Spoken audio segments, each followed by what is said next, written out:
আসসালামু আলাইকুম। প্রান্সস presents world cup বসিং এর সকলকে আমন্ত্রণ। ওয়ার্ল্ড কাপ শেষ হয়ে গেছে, কিন্তু আমাদের অনফিল্ডের ইনবক্সে অনেকেই জিজ্ঞেস করছেন যে আমার দেখা এই বিশ্বকাপের সেরা একাদশটা কেমন হতে পারে। ফিফা একটা অফিসিয়াল সেরা একাদশ ঘোষণা করেছে, সেখানকার সঙ্গে আমার পার্থক্যের জায়গাটা কতটুকু সেই ব্যাপারটা অনেকে জানতে চেয়েছেন। আমি সেই ব্যাপারটা আপনাদেরকে জানাচ্ছি, আমার একটা বেস্ট ইলেভেন আপনাদের জন্য জানাচ্ছি। সেই সঙ্গে আমি আসলে 5 জন সুপার সাবের নামও বলতে চাই। মানে বেস্ট ইলেভেন তো আছে, সেই সঙ্গে 5 জন সুপার সাব কেমন হতে পারে সেই ব্যাপার নিয়ে আমি আমার একটা টিম আপনাদের জন্য দিতে চাই। এই টিমটাতে গোলকিপার হিসাবে অনেকে হয়তো এক্সপেক্ট করবেন যে উনাই সিমনের কথা আমি বলবো। ডেফিনেটলি তিনি অনেকগুলো ক্লিন শিট দিয়েছেন, এত এত মিনিট অপরাজিত ছিলেন। কিন্তু সত্যি কথা বলতে, যেই টিমের গোলকিপারের সামনে কুবারসি, লাপোর্তার মতো ডিফেন্ডাররা থাকেন বা কুকুরিয়ার মতো ডিফেন্ডাররা থাকেন, সেই টিমের গোলকিপারকে আসলে কতটুকু চ্যালেঞ্জ ফেস করতে হয় সেটা একটা প্রশ্নের জায়গা। Unai Simon definitely sweeper keeper হিসাবে তিনি কাজ করেছেন, অনেক ভালো ভালো সেভ করেছেন, বড় ম্যাচ খেলেছেন। Definitely that's an issue. But এই ওয়ার্ল্ড কাপে গোলকিপার হিসেবে কেউ যদি আমার মন জয় করে নেয় সেটা বজিনিয়া। এবং তাকে আমি আসলে এই জায়গাটা গোলকিপার হিসেবে আমার ড্রিম টিমে রাখবো। তার পেছনে অন্যতম বড় কারণটা হচ্ছে লো প্রোফাইল টিম। তার টিমের ডিফেন্ডার যারা আছেন তাদের অ্যাট্রিবিউটের কথা যদি বলেন, সেই জায়গাটা চিন্তা করলে বজিনিয়াকে বেশি চ্যালেঞ্জ ফেস করতে হয়েছে। বেটার র্যাঙ্কিং এর টিমগুলোর এগেনস্টে তিনি খেলেছেন, বেটার র্যাঙ্কিং এর টিমগুলোর এগেনস্টে তিনি সেভ করেছেন। তার চ্যালেঞ্জ বেশি, প্রেশার বেশি, এবং অ্যাজ আ গোলকিপার তিনি নার্ভের পরীক্ষাটা অনেক বেশি দিয়েছেন। স্পেনের সঙ্গে ম্যাচটাতে খুব সম্ভবত 7টা সেভ তিনি একাই করেছিলেন। সো উনাই সিমন বড় টিমে খেলেন, সামনে কুবার্সি আছে, ওই জায়গাটায় খুব বেশি আসলে প্রয়োজন পড়ে না। বা স্পেনের যে ট্যাকটিক্যালিটি, সেখানে তার সুইপার কিপার হিসেবে ভূমিকাটা অনেক বেশি ছিল। So for me the goalkeeper should be ভজিনিয়া। এবারে ফিফার 11-এর সঙ্গে আমার যে জায়গাটায় ডিফারেন্সের জায়গা, সেখানে ফিফা কুবারসিকে রাখে নাই। আমি জানি না ফিফা কেন কুবারসিকে রাখে নাই। লিসান্ড্রো মার্টিনেজকে সেই জায়গাটায় রাখা হয়েছে। Definitely Lisandro Martinez definitely he played well for Argentina, এবং তার ফাইনাল ম্যাচে চলে যাওয়াতে এটা আর্জেন্টিনার একটা অনেক বড় ইম্প্যাক্টের জায়গা ছিল। বাট কুবার্সি ওয়াজ, আমার কাছে মনে হয় যে ভেরি সলিড। এরিয়াল বলগুলোতে অনেক বেশি মাত্রা সলিড ছিল, এবং আপনি যদি পরিসংখ্যান দেখেন, the number of passes he generated, এবং যেভাবে তিনি খেলাটাকে আসলে কন্ট্রোল করেছেন। স্পেন যে সমস্ত ম্যাচে হাইলাইন ডিফেন্সে খেলেছে, ওই সমস্ত ম্যাচেও কুবার্সি যেভাবে একটা জায়গায় ছিলেন, সলিডিটির জায়গাটা চিন্তা করলে আমার কাছে মনে হচ্ছে, দেখে বোঝা যায় না যে তার এই লেভেলের সলিডিটি আছে বা তিনি প্রয়োগ করতে পারেন। But Cubarsi should have been there, এবং আমার টিমে Cubarsi as a centre back position থাকবেন। উপামেকানোকে রাখা হয়েছে ফিফার টিমটাতে। ডেফিনেটলি আপনি যদি স্ট্যাটিস্টিক্যালি চিন্তা করেন, উপামেকানো ওয়াজ বেটার। আবার স্যালিবা চলে যাওয়ার পরে উপামেকানোর কার্যকারিতাটাও ওই রকম ভাবে আসলে বোঝা যায় নাই বা পাওয়া যায় নাই।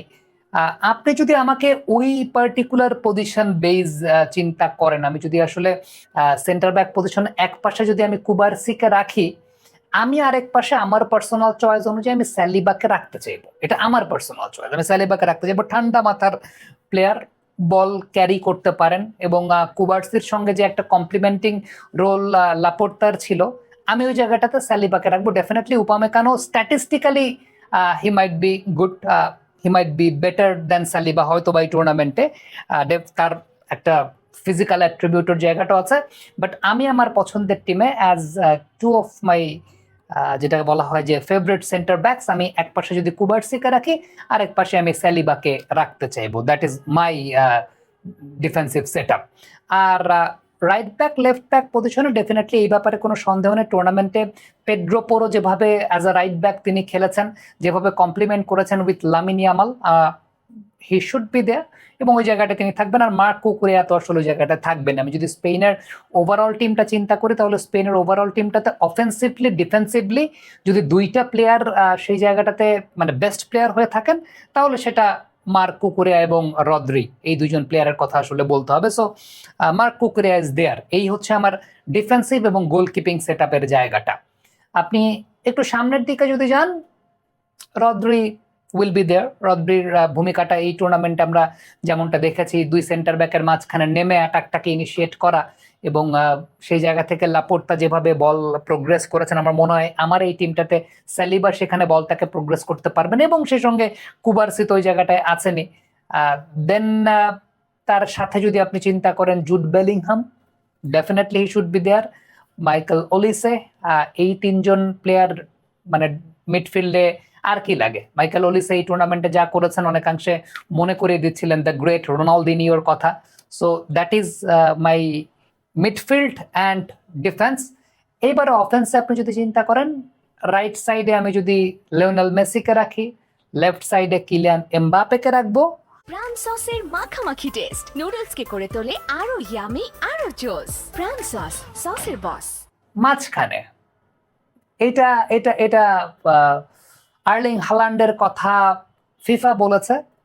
For me in this team it's Harry Kane. এটা আমার টিমে হালান্ডের ফিনিশিং, হালান্ড ওই লেভেলের একটা ক্যারেক্টার ওই জায়গাটায় থাকা, ডেফিনেটলি দ্যাটস আ ফ্যাক্ট যে ওই লেভেলের একটা ক্যারেক্টার ওই জায়গাটায় থাকা মানে ফিনিশিং টাচটা অনেক বেটার, ফিজিক্যালি অনেক স্ট্রং।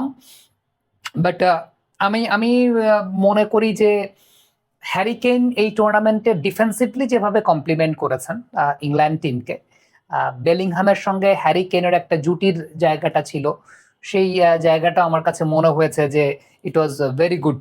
হ্যারি কেইন যেভাবে নিচের দিকে নেমে এসে ডিফেন্সিভ কমপ্লিমেন্টটা করেছিলেন ইংল্যান্ড টিমকে। সো সবকিছু মিলে আমি জানি না, এটা আমার চয়েস অনুযায়ী Harry Kane will be there. মাঝখানে যদি আমি চিন্তা করি যিনি ডিফেন্সিভ কমপ্লিমেন্টিং রোলটাও করতে পারেন বা ওই রোলটাও প্লে করতে পারবেন। আর এই টিমটার অফেন্সের জায়গা যদি চিন্তা করেন, কুকুরেয়াও বাদিক থেকে ওইদিকে উঠবেন, পেড্রো পোরোও উঠবেন লিওনেল মেসিকে কমপ্লিমেন্ট করার জন্য, মেসির কাজও সেই জায়গাটায় আছে। এবং আমার কাছে মনে হয় যে মেবি সেই জায়গাটাতে আপনি যদি চিন্তা করেন হ্যারি কেইন তার হেডিং অ্যাবিলিটিও বেটার আছে। আমরা টুর্নামেন্টে দেখেছি বিশেষ করে কঙ্গোর সাথে ম্যাচে যেভাবে হ্যারি কেইন ম্যাচটাকে বের করেছেন, ইট ওয়াজ গুড। আমার কাছে মনে হয় ইন্টেন্সিটির জায়গা থেকে হ্যারি কেইন বেটার ইন্টেন্সিটির ম্যাচও খেলেছেন এবং তার মধ্যে সেই এবিলিটির জায়গাটা ডেফিনেটলি মানে আর্লিং হালান্ড তো সেই জায়গাটা একটা ফ্যাক্টর তো অবশ্যই আছেন। বাট আমি আমার বেস্ট ইলেভেনটা আমি এরকম ভাবে চিন্তা করতে চাই। এবারে আমার মতে এই টুর্নামেন্টে আসলে সাবস্টিটিউট নেমে যারা ইম্প্যাক্ট জেনারেট করেছেন, সুপার সাব 5 জন যদি আমি চিন্তা করি, তাহলে Mikel Merino should be number 1। But Mikel মেরিনোকে আমি এখানে একা বলতে পারবো না, কারণ মিকেল মেরিনো যে সমস্ত ম্যাচে নেমেছেন প্রত্যেকটা ম্যাচে মিকেল মেরিনো আসলে এখানে একটা জুটি বেঁধে নেমেছেন। এখানে ফেরান তোরেস একটা কমপ্লিমেন্টিং ভূমিকা পালন করেছেন এবং ফেরান তোরেস কমপ্লিমেন্টিং ভূমিকা পালন করেছেন যে কারণে মিকেল মেরিনো গোল পেয়েছেন। আবার ফাইনাল ম্যাচেও যদি আপনি চিন্তা করেন যে সেই জায়গাটা ফেরান তোরেস গোল পেয়েছেন বাট মিকেল মেরিনো ওয়াজ দেয়ার, মানে এই দুজনের একটা জুটি, আমি সুপার সাবের একটা জুটি যদি চিন্তা করি ফেরান তোরেস এবং মিকেল মেরিনো, এটা একটা জুটি আমি চিন্তা করতে চাই বা আমি একটা চিন্তা করেছি। এই টুর্নামেন্টে আপনি যদি চিন্তা করেন সুইজারল্যান্ডের প্লেয়ার মানজাম্বি, তার কথাটাও আমি বলবো। As a super sub he played well, high ইন্টেন্সিটির ম্যাচ খেলেছেন। ডেনিস উন্দাবের কথা অনেকে বলবেন, বাট হ্যাঁ ডেনিস উন্দাব সে জায়গাটা আসবে। বাট আমি যেহেতু 5 জন চিন্তা করছি, আমি একটু বেশি দূর পর্যন্ত চিন্তা করতে চাই, যারা আসলে রাউন্ড অফ 32 এগুলো পার করেছেন, এরকম একটু ইন্টেন্সিটি ওয়াইজ চিন্তা করতে চাই। যদিও মানজাম্বি খেলতে পারেন নাই লাস্ট পর্যন্ত, আর্জেন্টিনার সঙ্গে ম্যাচটাতে তাকে আমরা দেখি নাই, তিনি থাকলে হয়তো বা এটা এই ম্যাচের রেজাল্টে আরো কম্পিটিটিভ কোনো কিছু হতে পারতো। আমি মানজাম্বিকে সেই জায়গাটায় রাখছি, আমি উন্দাফকে রাখছি না সেই জায়গাটায়, বিকজ আমি এখানে আরো 2 জন প্লেয়ারকে, মানে 2 জন তো বাকি থাকেন, আমি 2 জন প্লেয়ারকে রাখতে চাই। একটা হচ্ছেন Pedri, because as a super sub আপনি সেমিফাইনাল এবং ফাইনাল যদি চিন্তা করেন, মাঝ মাঠের জায়গাটা পেদ্রি খুব ভালো মতো নিয়ন্ত্রণ করেছেন। আপনি হয়তো বা খুব বেশি ইম্প্যাক্ট আপনি বুঝতে পারবেন না, বাট ম্যাচের ভেতর যদি আপনি ডিকোড করার চেষ্টা করেন পেদ্রির রোলটা অ্যাজ এ সাবস্টিটিউট প্লেয়ার, সেই জায়গাটাতে এই টিমটার ওয়ান অফ দ্য নিউক্লিয়াসেস সে ছিল। আরেকজন হচ্ছেন লাউতারো মার্টিনেস। যদিও লাউতারো মার্টিনেসকে অনেকে হয়তো বা সেই স্বীকৃতি দিতে চাইবেন না, বাট আমার কাছে মনে হয় লাউতারো মার্টিনেজের off the ball run, heading ability, 70 centimetre একটা ম্যাচে জাম্প করে তিনি হেড দিয়েছেন।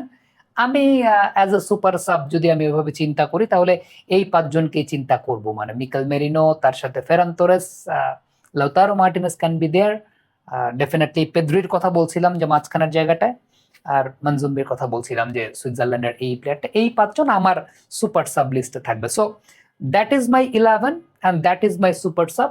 ডেফিনেটলি সেটা আপনার সঙ্গে নাও মিলতে পারে, আপনার সঙ্গে অন্যরকম মনে হতে পারে, আপনার লাইন আপটাও আরেক রকম হতে পারে, but this is my line up. আমার লাইন আপটা আসলে এরকম। একটু আপনাদের লাইন আপটা জানতে চাই যে আপনারা লাইন আপটাকে কেমন মনে করছেন, কমেন্ট বক্সে লিখে পাঠাবেন। Thank you.